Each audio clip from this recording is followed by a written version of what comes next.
ఈరోజు యావత్ ప్రపంచం అంతా భారతదేశం వైపు చూపిస్తుంది. భారతదేశం కూడా ఈరోజు మౌనంగా ఉంది. భారత ప్రభుత్వం కూడా 7 రోజులు సంతాప దినం ప్రకటించింది. ఎందుకోసం? ఆ వ్యక్తి ఎవరు? ఆ వ్యక్తి ఎలా వచ్చాడు? ఒక సాధారణ కుటుంబంలో జన్మించి ప్రపంచం గర్వించదగ్గ స్థాయికి ఎలా ఎదిగాడు? ఒక సాధారణమైన వ్యక్తి అసాధారణ ప్రదర్శనలు కనబరుస్తూ ప్రపంచం గర్వించదగ్గ వ్యక్తిగా ఎలా ఎదిగాడో ఆ వ్యక్తి గురించి మనం తెలుసుకుందాం. ఆ వ్యక్తి ఎవరో కాదు, మన మాజీ ప్రధాని డాక్టర్ మన్మోహన్ సింగ్. మరో ఆశ్చర్యకరమైన విషయం ఏమిటంటే, ఇక్కడ చాలా మందికి జనన మరణాలు వేరు ఉంటాయి. కానీ ఇక్కడ అదృష్టమో యాదృచ్ఛికమో తెలియదు, కానీ అతని జనన మరణాలు తేదీలు వారాలు కూడా ఒకటే. అదే 26వ తేదీ గురువారం. గురువారమే పుట్టి గురువారమే మరణించిన వ్యక్తి మాజీ ప్రధాని మన్మోహన్ సింగ్ గారు. ఈ మన్మోహన్ సింగ్ గారు అసలు వీరి బాల్యం ఎలా గడిచింది, ఈ బాల్యం నుంచి ఏ స్థాయికి ఎదిగారో మనం ఇప్పుడు నెక్స్ట్ స్లైడ్ లో చూసుకుందాం. మన్మోహన్ సింగ్ గారు 1932 సెప్టెంబర్ 26వ తేదీన పంజాబ్ అంటే సింధు ప్రావిన్సెస్, ఒకప్పుడు పాకిస్తాన్ లో 1932 సెప్టెంబర్ 26వ తేదీన జన్మించారు. వారి తల్లిదండ్రులు ఆ తరువాత భారతదేశం పార్టీషన్ సమయంలో వారు మన భారతదేశానికి వచ్చేసారు. ఈ పార్టీషన్ జరిగే సమయంలో చాలా అల్లర్లు జరిగి చాలా మందిని ప్రాణాలు కోల్పోయారు. ఆ ప్రాణాలలో కోల్పోయిన వ్యక్తిలో కూడా మన్మోహన్ సింగ్ గారు తాతగారు కూడా తన ప్రాణాలని కోల్పోయారు. సుమారు 1000 మంది పైన చనిపోయారు. పెద్ద మరణకాండ లాగా. ఆ మరణకాండంలో ప్రధాని మన్మోహన్ సింగ్ వారి తాత కూడా చనిపోయారు. అది కాకుండా మన్మోహన్ సింగ్ గారు చిన్నతనంలో ఉన్నప్పుడే తన తల్లిని కోల్పోయారు. ఆ తల్లిని కోల్పోయిన తర్వాత వాళ్ళ అమ్మమ్మే తనకి ఆలన పాలన అన్ని చూసుకొని ఆమె చదివించింది. ఇప్పుడు వారు పుట్టి పెరిగిన గ్రామం ఇప్పుడు పాకిస్తాన్ లోని సింధు ప్రావిన్సెస్ లో ఉంది. ఇతను పంజాబ్ యూనివర్సిటీలో చదివి ఆ తర్వాత ప్రభుత్వం పొందే స్కాలర్షిప్ తోనే చదివి, ప్రభుత్వం ఇచ్చే స్కాలర్షిప్ తోనే చదివి ఎంత గొప్పగా ఎదిగిన వ్యక్తి.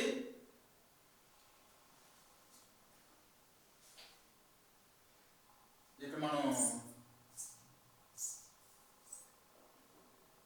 1950లో పంజాబ్ యూనివర్సిటీ ఆర్థిక శాస్త్రంలో గ్రాడ్యుయేషన్ పట్టా పొంది 1954లో మాస్టర్స్ పట్టా పొందారు. కేంబ్రిడ్జ్ విశ్వవిద్యాలయంలో సీట్ సంపాదించి ఆర్థిక శాస్త్రంలో డిగ్రీ పొందారు. తర్వాత ఆక్స్ఫర్డ్ యూనివర్సిటీ కాలేజీలో పిహెచ్డి చేశారు. ఆయన సమర్పించిన డాక్టరల్ థీసిస్ భారత ఎగుమతి ధోరణులు, స్వయం ఆధారిత వృద్ధి ప్రతిపాదికలు, మన ఆర్థిక వ్యవస్థ. ఆయన లోతైన దృష్టికి తర్పణంగా చూసుకోవచ్చు. ఒక వ్యక్తి తను చదువుకునేటప్పటి నుంచే ఆర్థిక అంశాలపైన విపరీతమైన ప్రేమ కలిగి ఆయన ఈ స్టేజ్కి రావడానికి కారణమైంది. మన్మోహన్ సింగ్ గారి కెరీర్ ఎలా ప్రారంభమైంది? మన్మోహన్ సింగ్ గారి కెరీర్ ఆర్థిక శాస్త్రం లెక్చరర్ గా మొదలైంది. Punjab university Delhi school of economics లో బోధించారు. ఆర్థిక శాస్త్ర విధానాలపై లోతైన అవగాహన ఆయనది.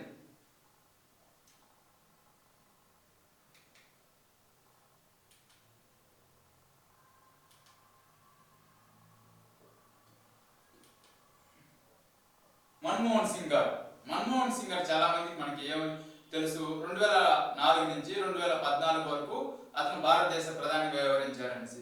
చాలా మంది ప్రధానులు అవుతుంటారు, వస్తుంటారు, పోతుంటారు. కానీ ఒక్క ప్రధానికి అసలు వాళ్ళు చేసిన చట్టాలు, వారి హయాంలో జరిగిన మంచిని ఎప్పటికీ ప్రజలు కూడా మర్చిపోరు. ఆ విధంగా ప్రధాని మన్మోహన్ సింగ్ గారి హయాంలో ఎటువంటి చట్టాలు తీసుకొచ్చారు, ఆ చట్టాలు ఇప్పుడు ఏ విధంగా అమల్లో ఉన్నాయి అనే దాని గురించి తెలుసుకుందాం. ఇతను మొట్టమొదటిగా తీసుకొచ్చిన చట్టం, మొట్టమొదటి అని కాదు కానీ ప్రధాని మన్మోహన్ సింగ్ గారు తెచ్చిన కీలక చట్టాల్లో చాలా మీకు మన టాప్ ఒక మెయిన్ చట్టాల గురించి తెలుసుకుందాం. మొదటిది ఏమంటే మహాత్మా గాంధీ జాతీయ ఉపాధి హామీ చట్టం. ఏంటి? MGNREGS, మహాత్మా గాంధీ ఉపాధి హామీ పథకం. చాలా మంది వీటిని కరువు పనులు కూడా అని అంటారు. అసలు దీనికి ప్రారంభించడానికి కారణం ఏంటి, అసలు దీనికన్నా ఉద్దేశం ఏంటంటే, చాలా మంది మనం చూస్తూ ఉంటాం వివిధ రాష్ట్రాల నుంచి వచ్చి వలస వెళ్ళిపోయి వలస కార్మికులుగా జీవనం కొనసాగిస్తుంటారు.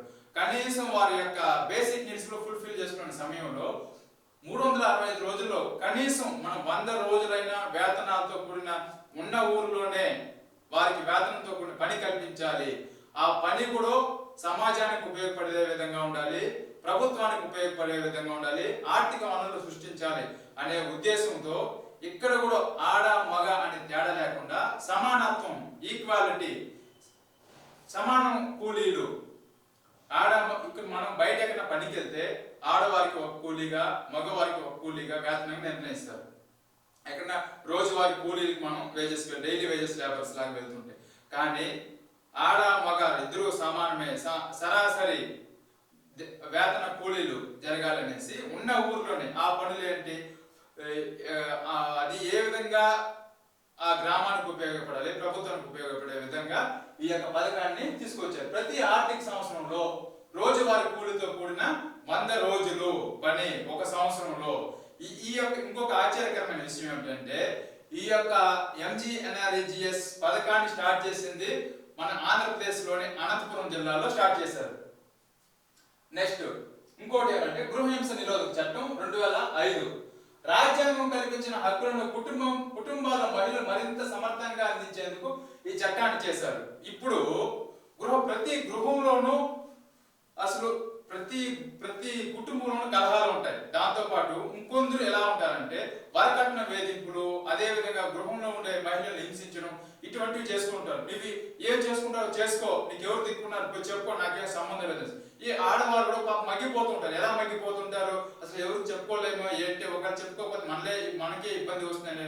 అటువంటి సమయంలో వారికి రక్షణగా, మహిళలకు రక్షణగా తీసుకొచ్చిన చట్టం గృహహింస చట్టం. అత్తారింట్ల వేధింపులు, భౌతిక దాడులు నివారించడమే ఈ చట్టం యొక్క ముఖ్య ఉద్దేశం.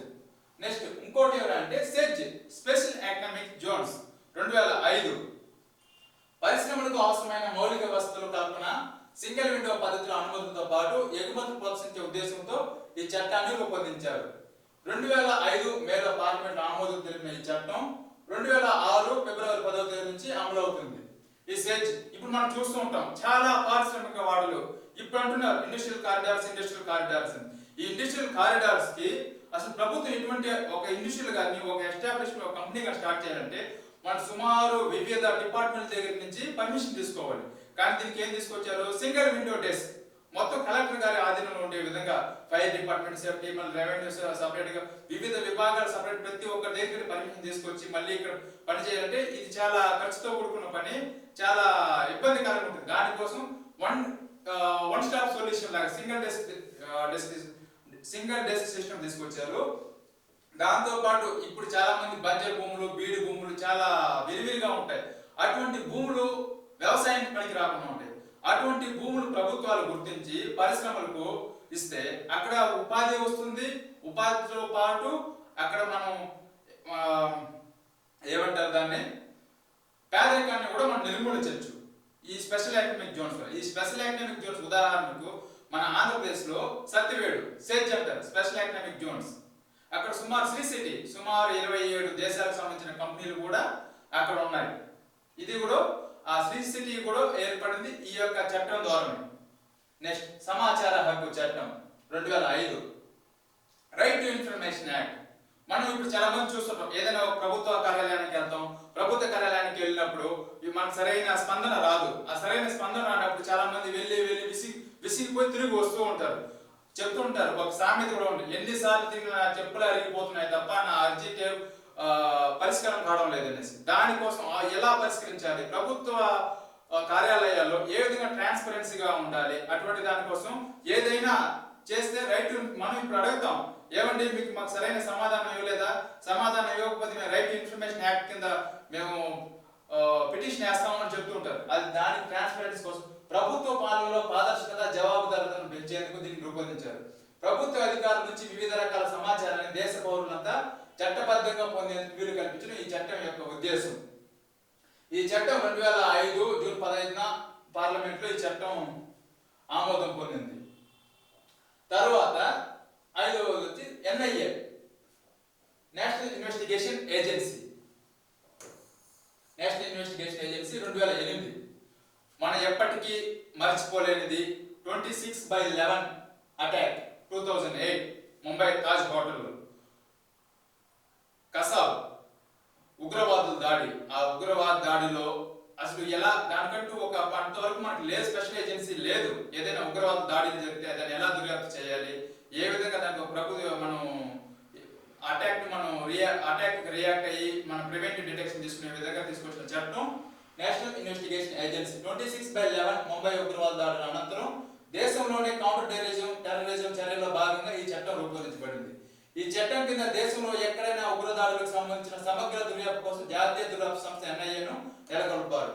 2008 డిసెంబర్ 31 ఈ చట్టాన్ని పార్లమెంట్ లో ఆమోదం లభించింది.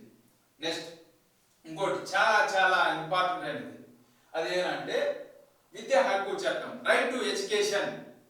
ప్రతి ఒక్క పిల్లలు చదువుకోవాలి. మనం చిన్నప్పుడు కానీ చాలా మంది మనం బడుల పైన చూస్తుంటాం, బడి ఈడు పిల్లలు బడిలోనే ఉండాలి, తల్లిదండ్రులు పనికి పిల్లలు బడికి. ఈ యొక్క సామెత మనం వింటుంటాం. ఈ సామెతకి యొక్క ముఖ్య కారణం ఈ చట్టం రైట్ టు ఇన్ఫర్మేషన్ యాక్ట్. 6 నుంచి 14 ఏళ్ల వయసు పిల్లలకు ఉచిత నిర్బంధ విద్య అందించడం ఈ చట్టం యొక్క ఉద్దేశం. Right to education 21A, article 21A ప్రతి ఒక్కరికి నిర్బంధ విద్య, బాల కార్మికులు నిర్మూలించడానికి ఇది ఒక మార్గంగా పనిచేసింది ఈ యొక్క రైట్ టు ఎడ్యుకేషన్. నెక్స్ట్ ఇంకోటి భూసేకరణ చట్టం